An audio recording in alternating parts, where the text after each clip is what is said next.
Hello and welcome back once again to After the Credits. So for those of you who asked, the green screen is back, although it is only temporary. I'm still in front of the window because there's still construction going on over here, but for right now I just hung up the green screen in front of the window, which you can probably still see somewhat through it. But that's not what you're here about. You're here to hear me talk about a movie. So today's movie is Going in Style. So what did I think of Going in Style?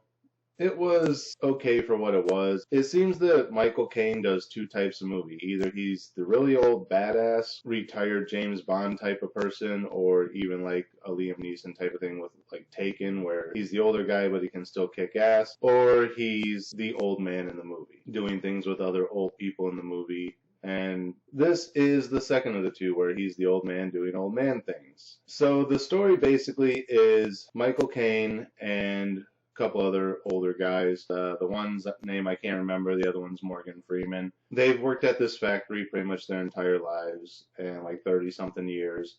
And they're getting ready to retire. They have a pension built up, 401ks and all that. And then the company merges with another company overseas, and as a result, they lose their pension. So they're all on the verge of like losing their homes and things like that because they can't pay their bills. They go to the bank to try and talk about refinancing mortgages and stuff, and basically the person who sold them their original mortgage kind of screwed them over on this deal that ended up like really screwing them in the end.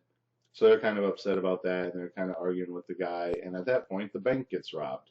They end up going home and just continuing to live their lives and everything. As things keep piling up more and more, everything keeps going wrong. Here's another notice, here's another notice, here's another notice. Michael Caine's character decides the bank robbers came in, they did everything really simply, they were on like a time limit, things like that.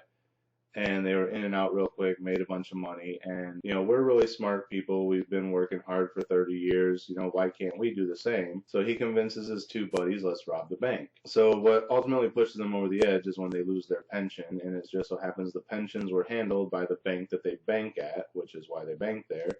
So like, well, let's just take enough out of the bank that would have covered our pension for the next however many years we have left, let's say 10 years each. So they add up how much money that would be, and they're like, okay, anything else we get past that, we'll just donate to charity or something. So then they decide they're going to rob the bank, and they start out trying to rob groceries from a grocery store. They're like, oh, well, what were you going to make for dinner tonight? I was going to make chicken parmesan. Okay, let's go get the stuff to make chicken parmesan. They're trying to like rob the store, and it goes horribly wrong. They end up getting caught. And that's when they realize that they need professional help. So Michael Caine's ex-son-in-law is a drug dealer.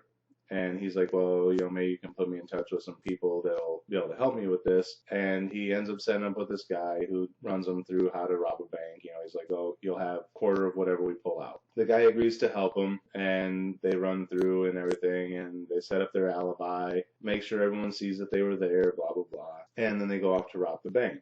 Well, of course, things don't go 100% smoothly. A couple things give them away, but the cops don't have 100% solid evidence. So as long as their alibi holds, they're safe. And then it just kind of goes with the whole, are they going to get away with it or are they not? Is their alibi going to hold? Is it not? What's going to happen here? I'm going to do my best not to spoil the ending for you, which means I can't tell you the rest of the movie.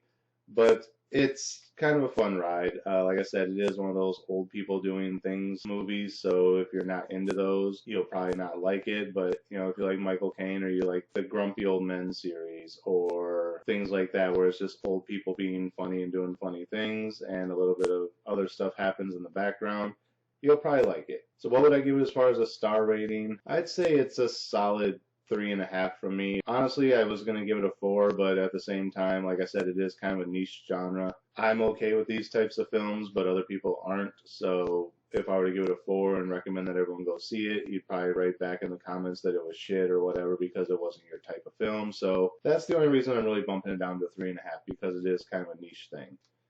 But if you like that, or you just like Michael Caine, like watching him do stuff, don't go into it thinking it's going to be Harry Brown or whatever.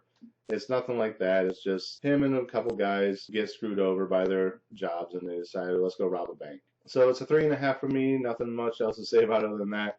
So again, as always, thank you guys for watching. Remember to like, comment, subscribe, share the video. Links are in the description. Click the bell up here in the corner. Make sure you're getting notifications every time I post new content. And until next time, I'll see you after the credits.